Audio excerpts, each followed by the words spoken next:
जे बँकेचा जो प्रवास होता आपला म्हणजे पहिले एकदम कुस्ती क्षेत्र, हा आता आजकाल कसं कुस्ती क्षेत्र पाहिलं पैलवानगी पाहिले की तसं बँका नोकरी किंवा असं हा नोकरीपासून अलिप्त राहणारा पैलवान असतो, हो त्याला कुस्ती किंवा ते वेगळी आवड असते. पण आवड असते. तुम्ही ते कसं केलं हा प्रवास? हा प्रवास असा होता, एक छंद जोपला मी की एज्युकेटेड लोकांपाशी जेव्हा संपर्क येतो, पैलवान असतो म्हणजे त्याला एक वेगळ्या नजरेने मान दिला जातो.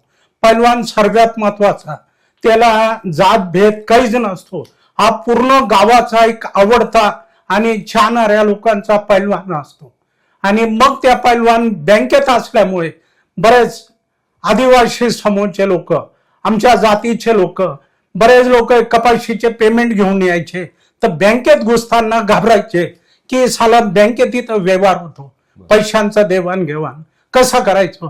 पण एवढ्या लोकांमध्ये बरोबर पंजाब बँकेत आले की लोक भेटायचे की त्या पैलवानकडे जा तुम्ही, तर त्या लोकांना मी मदत करतो.